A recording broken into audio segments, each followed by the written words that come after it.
Bienvenue dans le studio de SportMag, au Salon des Sports, au Salon des Maires. Et de quoi on va parler là maintenant dans cette émission? Regardez, plan large, vous allez tout de suite comprendre en voyant mes invités et comprendre en voyant ce ballon. Oui, on va parler rugby parce que la France est devenue ovale depuis cet automne. On a vécu une superbe Coupe du Monde de rugby et vous allez voir que le rugby, ça ne s'arrête pas à la Coupe du Monde. Au contraire, même, il y a tout à faire maintenant puisqu'on a tous vibré pour le rugby. On va vibrer avec le rugby, avec le président de la Fédération française de rugby, Florian Grill. Bonjour Florian. Bonjour. Un président heureux, ça fait plaisir à voir, surtout que c'est un président qui a plein de bonnes idées à nous donner. Il y a aussi le vice-président Sébastien Carrez qui est là. Bonjour Sébastien. Bonjour. Avec le sourire évidemment, lui aussi. Et puis Francis Costa, le DTN adjoint. Bonjour. Voilà, ça va être une émission souriante et ça va être une émission citoyenne. Alors tout d'abord, allez, on va faire une petite prolongation sur ce qu'on a vécu. On a vécu un moment fabuleux. D'ailleurs, dans les quatre coins du pays, ce n'est pas seulement dans les terres de l'Ovalie. Tout a été magnifique, que ce soit en région parisienne, dans le sud et puis évidemment dans les terres de rugby. On peut dire que ça a été une belle réussite cette Coupe du Monde. Oui, l'image du rugby n'a jamais été aussi bien promue sur l'ensemble du territoire. La France a eu envie de rugby et les valeurs du rugby ont explosé aux yeux du grand public. Tout le monde a compris qu'il y avait un enjeu de développer le rugby dans la société et que ce n'était pas seulement un enjeu sportif, c'est un enjeu éducatif. Il y a besoin de rugby. Il y a besoin de rugby et on va voir avec vous pourquoi est-ce que les communautés, les communautés de communes, les collectivités territoriales qui sont représentées ici, puisque c'est le Salon des maires, ont tout intérêt à se mettre au rugby si ce n'était pas encore le cas. Parce qu'on va voir au-delà des valeurs qu'il y a en fait beaucoup d'intérêt. Et là je me tourne vers le DTN adjoint parce qu'on va parler évidemment des exploits sportifs, mais c'est beaucoup plus que ça. Et finalement, en apprenant une pratique, en apprenant à jouer avec les autres, on va apprendre à vivre ensemble. C'est exactement ça, c'est-à-dire que nous sommes dans une logique de pratique qui est ancrée sur des fonctionnements un peu traditionnels. On cherche par des leviers un peu novateurs à attirer plus de monde. Et ce monde qu'on cherche à attirer, on cherche aussi à lui donner la possibilité de vivre des compétitions régulières, de sorte que les jeunes et les moins jeunes qui sont concernés soient pris par cette activité le mercredi, le vendredi, le dimanche à 15h, qu'il y ait un rythme qui s'impose. Et donc, en fait, le rugby va bien au-delà du simple jeu. Il permet à des jeunes et à des moins jeunes, encore une fois, de se structurer dans le temps et d'avoir des projets qui ne soient pas des one-shot, mais qui soient pérennes dans leur vie personnelle. C'est justement parce qu'on ne va pas se voiler la face. En fait, il faut prendre conscience des difficultés de certaines populations pour se dire, voilà, qu'est-ce que je peux apporter? Et vous, Florian, eh bien, vous avez vraiment l'impression de pouvoir apporter beaucoup à cette population et donc à la collectivité. Bah oui, parce qu'en fait, le rugby, c'est un peu comme un chemin de fer. Il y a une locomotive qui est l'équipe de France. Et puis après, il y a plein d'activités rugby qui sont pour toutes les populations. On peut faire du rugby à 7, on peut faire du rugby à 5, qui est un rugby sans choc, sans plaquage, basé sur la passe et l'évitement. On a aussi du rugby adapté pour des gamins et des gamines en situation de handicap. On a du rugby santé, avec le rugby cancer, pour des femmes en rémission du cancer du sein qui font du rugby à 5. Parce que c'est une pratique où en faisant des passes, on peut améliorer la rémission parce qu'on fait travailler le haut du corps. On peut aller dans les quartiers prioritaires de la ville, c'est un sujet qui intéresse énormément les collectivités et on va cibler les filles qui ont une capacité de transformation des quartiers dans les zones de revitalisation rurale. Le rugby, en fait, c'est un levier de transformation de la société et aux côtés des mairies, on peut travailler à ça. Mais il faut que les mairies nous fassent confiance et donnent plus de moyens à nos clubs et qu'elles pérennisent les subventions, voire qu'elles les augmentent, en comprenant que l'enjeu du rugby n'est pas que sportif, il est éducatif et il est au travers de toutes ces activités très citoyen aussi. Alors on parle beaucoup en effet de la Coupe du Monde, on parle beaucoup du top 14 parce que c'est ce qui est médiatisé, mais ce qui se passe tous les week-ends et tous les soirs même dans les villages, dans les communes, c'est ça finalement, c'est votre socle. J'ai l'impression que vous nagez un peu à contre-courant. D'habitude les présidents cherchent des icônes, cherchent justement la locomotive. Là j'ai l'impression que vous êtes en train de dire, attendez, ok, c'est bien beau, on parle beaucoup du 15 de France, mais il y a tout le reste derrière. C'est exactement ça, nous on utilise le 15 de France pour mettre la lumière sur les clubs du quotidien. On a 1950 clubs en France. Ce que vous avez vu dans les tribunes du Stade de France, que vous avez vu dans les tribunes à Marseille, à Lille, à Lyon, etc., en fait, les gens peuvent le vivre dans les clubs du quotidien parce qu'on est des véritables creusets dans lesquels on mélange les gens de toutes les origines, de toutes les religions, de toutes les catégories socio-professionnelles. Le rugby, on a coutume de le dire, c'est une école de la vie. L'autre formule, c'est de dire qu'au rugby, on ne transforme pas que les essais, on transforme les personnes. Et en fait, ce qu'on a vu, les scènes de fraternité exceptionnelles, que vraiment le rugby porte en lui, on peut les vivre dans les clubs du quotidien. Donc on utilise la lumière du 15 de France, qui est notre tête de gondole, qui est notre visibilité, mais pour mettre la lumière sur la réalité de ce que font les clubs du quotidien, leur rôle éducatif, leur rôle sociétal, leur rôle de lien social. Il y a des villages en France, hein, le club de rugby il est plus important que le bureau de poste. Oui, et c'est là où tout le monde se retrouve, et toutes les classes sociales évidemment. Il y a l'ouvrier qui se mesure parfois à son patron dans le même club, ou au contraire qui fait la passe à son patron, et finalement il y a une inversion des rôles dans la société. On peut dire aussi que parmi les valeurs, et je veux entendre le vice-président, quand on parle des valeurs du rugby, c'est quand même un des seuls sports où le vaincu applaudit le vainqueur. Et inversement, le vainqueur applaudit le vaincu. Et, on a ces scènes après-match qu'on n'a pas dans les autres sports. Ouais, c'est dans notre ADN, ça. C'est quelque chose qui est ancré en nous. C'est quelque chose qui se fait chez les plus petits, qui se fait chez les plus grands, qui se fait en équipe nationale. On l'a vu pendant cette Coupe du Monde. C'est quelque chose, qui montre aussi que, en fin de compte, on peut pendant 80 minutes s'affronter sur un terrain. En fin de compte, à la fin, eh ben, on n'en reste pas moins qu'on a fait qu'un jeu, que c'est qu'un sport, et que ça dépasse les choses qui sont très graves. Voilà, et qu'on est juste là pour s'amuser et qu'à la fin, on doit se respecter les uns les autres. Voilà. Et puis, moi, je voulais juste ajouter à ce que disait Florian, mais on parlait de l'équipe de France. Moi, on a eu une initiative aussi à la fédération, c'était de dire le club formateur, en fait, le club découvreur. Voilà, de ne pas oublier aussi que nos internationaux, en fait, nos joueurs de l'équipe de France, ils sont tous passés par un club et parfois par un petit club. Et que là aussi, il faut aussi comprendre que tout le travail qu'on mène dans le club au quotidien et qu'on mène, c'est bien sûr pour faire en sorte d'avoir une place dans la société, de faire en sorte que nos clubs existent dans la société. Et puis pour les meilleurs, eh ben, il y a aussi cette possibilité d'arriver au plus haut niveau et voire même en équipe de France. Et on n'oublie pas, et nous on fait en sorte de ne pas oublier d'où on vient en fait, et de où ces joueurs viennent. Voilà. Et les actions concrètes alors, c'est quoi? Qu'est-ce qu'on fait maintenant, une fois qu'on s'est dit ça? Comment on va pouvoir améliorer la société, améliorer le vivre ensemble grâce au rugby, concrètement? Je vais donner quelques exemples. D'abord, on a un petit héritage de la Coupe du Monde qui va être de l'ordre de 5 millions d'euros. L'État va abonder à hauteur de 5 millions d'euros supplémentaires et on aura 2 millions de plus de l'ANS. Donc ça fait une enveloppe de 12 millions d'euros. Ces 12 millions d'euros, on va les utiliser pour, avec les communes, aider à l'amélioration des installations, parce que c'est un levier de fidélisation des gamins, c'est la qualité des installations. Et donc on va financer des dossiers à hauteur de 50 000 euros maximum, et maximum 50% de l'investissement. Qu'est-ce que ça va être? Féminisation des vestiaires, parce que c'est un vrai enjeu d'avoir des vestiaires pour les filles. Amélioration, accès PMR, accès pour les personnes à mobilité réduite. Installation d'un éclairage LED, et agrandissement du clubhouse, parce que les clubhouse, c'est pas juste les endroits où on fait les troisièmes mi-temps, c'est aussi les endroits où on fait du soutien scolaire, où on s'occupe des enfants, où on leur donne des goûters. Donc ça, c'est un héritage de la Coupe du Monde. Ça, c'est un exemple concret. Donc 50 000 euros de financement par la fédération après passage d'un jury. Ça passera, les dossiers vont être traités par l'ANS parce qu'on veut un tiers de confiance, l'Agence nationale du sport. Et donc les 12 millions seront sous gestion de l'ANS, mais ces 12 millions de la Fédération française de rugby pour des projets rugby dans les clubs de rugby. Donc ça sera ça. C'est combien le budget pour que... J'ai une commune, j'ai pas encore de club de rugby. Combien ça coûte un club de rugby à l'année? Ça rapporte beaucoup. Je ne sais pas combien ça coûte, donc je ne vais pas vous le dire. Mais je sais que ça rapporte beaucoup. Parce que le lien qu'on crée, vous savez, la personne âgée qui est seule chez elle, elle est beaucoup mieux au club, à aider, à la buvette, et elle crée du lien social. On a des gros problèmes. On parle de l'obésité, prenons cet exemple-là. Le coût annoncé de l'obésité pour la collectivité, c'est 10,7 milliards. Mais nous, on est un des rares sports où le fait d'être en surpoids n'est pas un problème. Au contraire même. Au contraire. Donc, et souvent, les gamins qui sont en surpoids, ils ne se sentent pas bien. Il y a une corrélation directe entre la pauvreté et les problématiques d'obésité. Il y a une corrélation directe entre l'obésité et le harcèlement scolaire. Je pense qu'une collectivité qui comprend que le rugby est un enjeu de société, un enjeu d'investissement, elle a tout compris.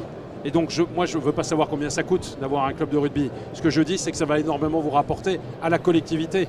Et moi, en tant que président de la fédération, je ne parle pas seulement à la ministre des Sports, je parle au ministre de la Santé, je parle au ministre de la Ville, je parle au ministre de l'Éducation nationale, de l'insertion professionnelle, du travail. Et c'est exactement pareil dans une mairie. Il ne faut pas nous enfermer dans la case sport.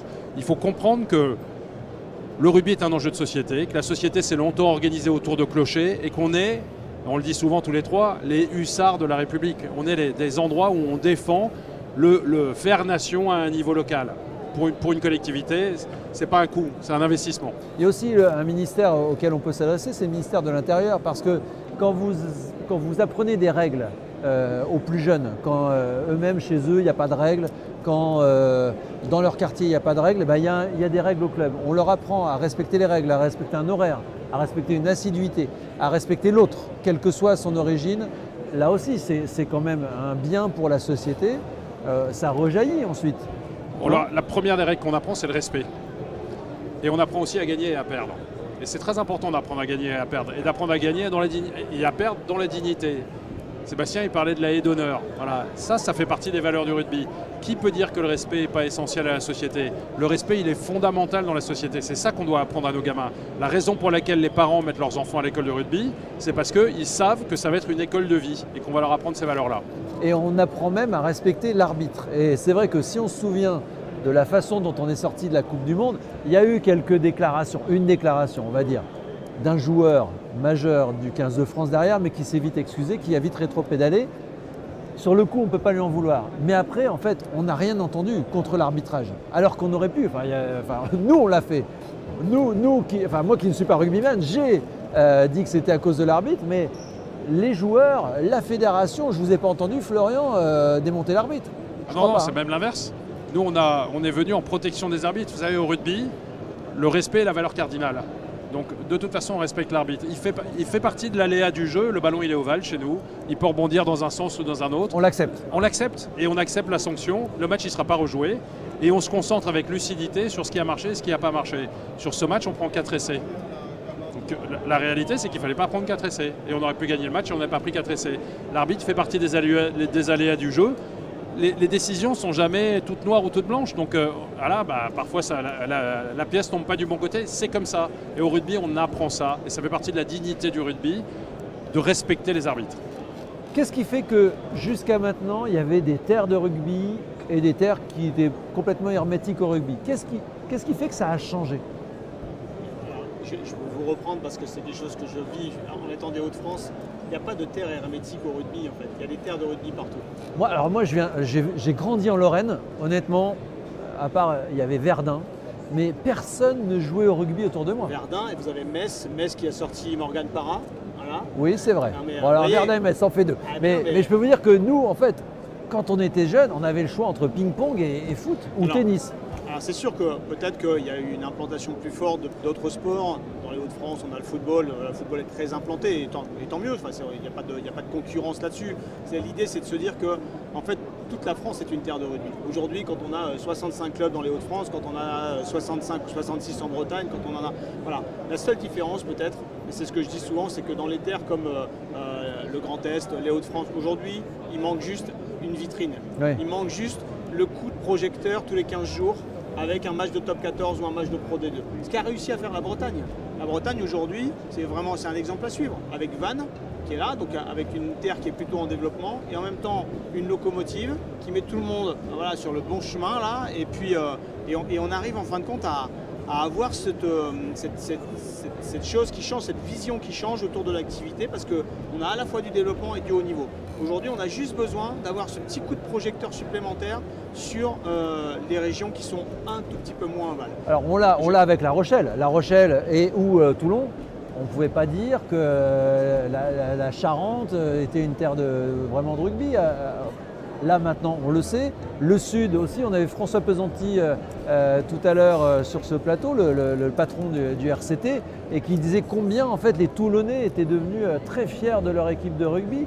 Et là, jusque-là, il y avait des supporters. Là maintenant, c'est toute la ville et toute l'agglomération toulonnaise. Donc je suis d'accord que la grève peut prendre, mais je ne comprends pas pourquoi on a attendu si longtemps. Mais moi, je vais vous dire, on est le 2e sport en France en médiatisation. et on se rapproche du foot. Donc il y a une envie de rugby phénoménale. On n'est que le 10e sport en nombre de licenciés. Donc le vrai sujet, en fait, c'est de développer le nombre de licenciés. C'est là qu'on a besoin des collectivités et c'est là qu'on a besoin du monde scolaire et de l'éducation nationale. Il y a un vrai enjeu de relancer le rugby à l'école. J'ai une bonne nouvelle. On en a parlé grâce à Sébastien Carès, qui est le vice-président en charge des territoires et du scolaire. On va mettre dans les kits d'activité physique quotidienne, les 30 minutes d'activité physique quotidienne qui sont obtenues qui sont devenues obligatoires dans le primaire. Ouais. Il y aura 70 000 ballons de rugby en mousse qui vont couvrir la totalité du territoire. Ce qui fait que les professeurs des écoles dans le primaire vont avoir la possibilité de faire du rugby. Quel est le rugby qu'ils vont faire? Pas du rugby à plaquer, du rugby à 5, du rugby qu'on peut jouer dans un gymnase ou dans une cour d'école. Et ce qu'on espère de l'éducation nationale, et on est en discussion avec Gabriel Attal sur ce sujet, c'est que le rugby soit aussi formé, qu'on forme les professeurs des écoles dans ce qu'on appelle les INSPE, les instituts de formation des professeurs des écoles, et en formation continue pour qu'ils apprennent le rugby à 5 et qu'ils puissent le faire pratiquer aux enfants. Et c'est un sport formidable parce qu'il se joue en mixité. J'allais dire, l'autre enjeu c'est ça, c'est que si vous apprenez à l'école, il y a garçons et filles. Exactement. Et ben vous êtes en mixité, comme c'est un rugby sans plaquage, il n'y a pas de problème pour jouer en mixité. Il n'y a pas la complexité du dribble qui parfois est... Vous savez, quand vous êtes professeur des écoles, vous avez besoin d'embarquer toute la classe. Ben, finalement, on a un sport où c'est le plus simple des sports possibles. Il va falloir courir et faire des passes. Et ça, c'est accessible à tous les enfants. Et c'est ça qu'on veut développer dans le monde scolaire. Donc pour nous, le gros enjeu de développement du rugby sur l'ensemble du territoire, et j'inclus les territoires d'outre-mer, c'est le développement du rugby à l'école. Et ça, on y travaille avec l'éducation nationale et on espère avoir de très bonnes nouvelles prochainement. Bon, ben on sera là pour les annoncer. Rugby à 15, c'est vrai, on l'a dit, évidemment, c'est le fleuron du rugby. Vous parliez du rugby à 5. Là, il va y avoir le rugby olympique aussi. Là aussi, une médiatisation. Là aussi, peut-être, on ne sait pas encore, mais peut-être une idole du rugby à 15 qui va peut-être y jouer. En plus, on a envie qu'il se venge de ce qu'il a vécu. Ça aussi, ça va être une super vitrine sur le rugby. Un autre rugby. Alors, un autre rugby, je ne sais pas, c'est un rugby complémentaire, on va dire. C'est-à-dire que c'est une activité qui, historiquement, est née de la volonté de joueurs qui n'avaient pas d'activité à 15 pendant les périodes d'été, de pouvoir s'amuser entre eux et autour de quelque chose de festif. Donc le rugby à 7, il est né sur cette réalité historique. Et puis il a grandi et pour des raisons organisationnelles, hein, tout simplement, il a rejoint le giron olympique par le biais du 7 parce que le format à 15 n'était pas réalisable tel qu'on le joue. Et donc le 7 a pris le dessus et est arrivé sur les Jeux Olympiques. Et donc effectivement, cette pratique à 7, pour nous, elle va venir compléter en fait l'offre qui existe déjà. Et dans notre esprit, on ne cherche pas à confronter les deux ni à les mettre l'un en face de l'autre. C'est d'ailleurs 100% des joueurs qui composent des équipes de France à 7 ont démarré par le 15. Quasiment, et donc il vient vraiment appuyer la fédération dans son entièreté. Donc voilà, vivre le rugby à 7 dans cet environnement-là, c'est pour nous un plus qui va venir remettre un coup de projecteur au même titre que tous les autres sports, ce qui n'était pas le cas précédemment puisque nous étions en dehors de l'olympisme. Et donc aujourd'hui, on vient s'afficher à côté des autres sports et ça, nous, on en est très fiers, on en est très heureux. Comme le rugby est un sport de solidarité, eh ben, on pense qu'on va pouvoir participer à ce projet solidaire qui est celui du sport dans sa globalité. C'est aussi un sport familial. Et là, on va parler de ce qui se passe en tribune, de ce qui se passe dans les villages rugby, quand il y a des fan zones, etc. On s'est rendu compte pendant la Coupe du Monde de rugby, ok, ça se castagne sur le terrain, mais en dehors, rien, ou quasiment rien. Pourtant, même dans des lieux où on est plutôt habitué à avoir des débordements, il n'y a eu aucun débordement. Ça aussi, c'est une valeur que vous voulez mettre en avant. C'est la valeur cardinale dont je parlais. Qu'est-ce qu'on apprend au rugby en premier? Le respect. La solidarité, la loyauté, l'esprit de la fête aussi, parce qu'on ne déteste pas les troisièmes mi-temps au rugby, mais on apprend le respect. Et moi, j'ai visité, avant des matchs de l'équipe de France, notamment à Saint-Etienne, j'ai visité les forces de l'ordre avant le match et après le match. À la fin du match, quand j'ai vu les forces de l'ordre, ils m'ont dit « Mais président, le rugby, c'est un bonheur. Il n'y a pas eu un problème. Il n'y a pas eu une altercation. » Ça ne veut pas dire que les gens n'ont pas bu quelques coups, parce qu'au rugby, on aime bien manger, on aime bien boire aussi. Mais ça se passe remarquablement bien. J'ai visité aussi les gens de la SUGE, c'est la Sûreté Générale à la SNCF. Ils m'ont dit exactement pareil. Ils m'ont dit c'est juste incroyable de faire un match de rugby. Les gens prennent des photos avec les forces de police. On mélange les supporters. C'est ça les valeurs du rugby. Et donc quand on dit les valeurs du rugby sont indispensables à la société, le rugby a la capacité de faire nation, c'est vrai à un niveau national, c'est vrai à un niveau local. Et nous on a une conviction, c'est que toutes les batailles se gagnent localement. Et donc il faut que les collectivités les villes, les villages, les villes, les départements, les régions entendent le besoin de rugby. Alors oui, il y a un investissement, oui, il faut des terrains.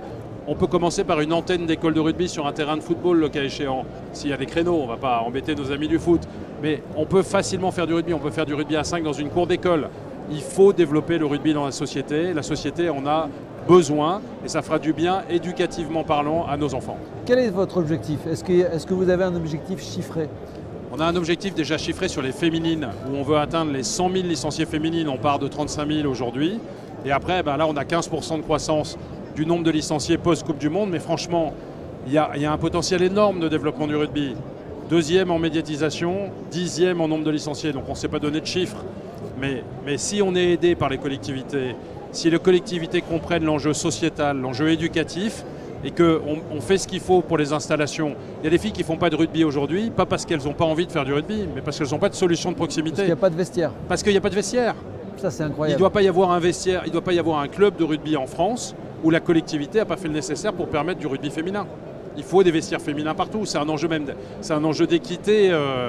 Voilà, donc voilà, il faut que les collectivités comprennent, et nous, on doit être là pour les aider aussi. Et c'est pour ça qu'on fait ce système avec les 12 millions pour les équipements, mais qu'il faut développer le rugby en France et que ça fera du bien à la société. On parle beaucoup de professionnalisation du rugby pour les clubs. Et donc, est-ce que la mentalité peut changer au niveau des clubs? Et du coup, est-ce que ça peut se ressentir au niveau de la base? Ou est-ce qu'au contraire, vous comptez sur la base et sur une base encore plus forte pour garder les valeurs du rugby au sein des clubs professionnels? Nous, on est des gens raisonnables. Et en fait, au rugby, il ne faut pas dépenser l'argent qu'on n'a pas. Et donc, dans le rugby, avec la Ligue nationale de rugby qui s'occupe du rugby pro, top 14 et pro D2, il y a un système qu'on appelle le salary cap. Le salary cap, il bloque la professionnalisation excessive du rugby parce qu'on limite la masse salariale. Et donc, nous, on est très clair avec la Ligue nationale de rugby, surtout ne pas trop augmenter, ne plus augmenter le salary cap, parce que si on le fait, par capillarité, les rémunérations en top 14 conditionnent celles de la Pro D2, qui conditionnent celles de la Nationale 2, de la Fédérale 1, Fédérale 2, Fédérale 3. Et en fait, insidieusement, on met trop d'argent sur les équipes premières au détriment de la formation, de l'éducatif, des équipes jeunes, du travail dans le scolaire, des rugby adaptés, du rugby santé, etc. Donc tout notre travail à la fédération, c'est la modération. Nous, on ne veut pas d'un sport ultra professionnel, on veut d'un sport raisonnablement professionnel pour permettre le développement de la dimension sociale, de la dimension éducative, de la dimension citoyenne, qui est un moteur de développement énorme. Vous savez, sur l'équipe de France, il y a 50% des joueurs qui venaient de villes de moins de 20 000 habitants. 50% des joueurs, moins de 20 000 habitants, et je ne vous parle même pas de ceux qui viennent de Wallis, de Futuna, etc. Donc il y a vraiment des enjeux sociétaux autour du rugby. Nous, il faut qu'on maille le territoire, et il faut que les collectivités nous aident pour ça. Aucun élu ne peut vous répondre aujourd'hui, non, moi le rugby, ça ne marchera pas chez moi. Aucun. Dès que vous mettez un peu de rugby, tous les élus ont la capacité, sans avoir de terrain de rugby, de faire du rugby dans les écoles ou de faire du rugby sur un demi-terrain de football ou même sur un parking parce qu'on a le rugby à 5. Il n'y a pas de raison de ne pas faire du rugby dans toutes les communes de France. Est-ce que les règles, ça reste un frein au développement du rugby? Pour moi, les règles, ce n'est pas un frein, justement, c'est un moteur. En tout cas, nous, on l'aborde sous cet angle-là. Parce que la plupart des gens voient le rugby comme étant un sport compliqué avec de nombreuses règles. Alors, c'est vrai qu'il y a beaucoup de règles, mais ce n'est pas vrai qu'elles sont compliquées. En définitive, il y a 4 règles fondamentales. Et c'est sur ces 4 règles-là, je ne les développerai pas, c'est sur ces 4 règles-là qu'on appuie notre manière de fonctionner et qu'on cherche à faire comprendre aussi bien aux joueurs qu'aux enseignants en particulier, qu'en définitive, avec peu de règles, on arrive à jouer très facilement. Donc, c'est pas un frein. Alors, ça peut l'être dans l'esprit des gens, parce que quand ils regardent les matchs à la télé, ils voient une multitude de règles qui leur sont expliquées dans tous les sens, et c'est passionnant. Et c'est ce qui fait aussi que, justement, les joueurs s'adressent très peu à l'arbitre, puisqu'il y a une telle multitude de règles que parfois, eux-mêmes ne la maîtrisent peut-être pas à 100%. Et donc, et l'arbitre explique. Exactement. Et donc, les règles sont plutôt un atout pour nous. Et finalement, la médiatisation, c'est ce qu'on appelle l'acculturation. C'est-à-dire qu'en fait, les Français apprennent les règles en regardant leurs idoles, en regardant le 15 de France, en regardant l'année prochaine l'équipe de France de rugby aux Jeux Olympiques. Et c'est grâce à ça aussi que vous allez réussir à recruter des nouveaux rugbymen. Et women. C'est effectivement parce que voilà, ça se popularise, ça se vulgarise, j'allais dire, mais c'est aussi ce jeu qu'il y a qui est très intéressant entre la règle, le législateur et le joueur, qui fait que les règles changent régulièrement, par exemple, et c'est ça qui plaît aussi. C'est-à-dire que sans cesse, il faut faire marcher sa cervelle, sans cesse, il faut réfléchir à ce qu'on va faire, et sans cesse, il faut rester au courant de ce qui se passe. C'est pas un sport figé, c'est un sport qui bouge, qui évolue, qui change, et c'est ça qui en fait comment dire, son sel. Et puis le fait qu'il y ait des choses à apprendre, c'est bien. Oui.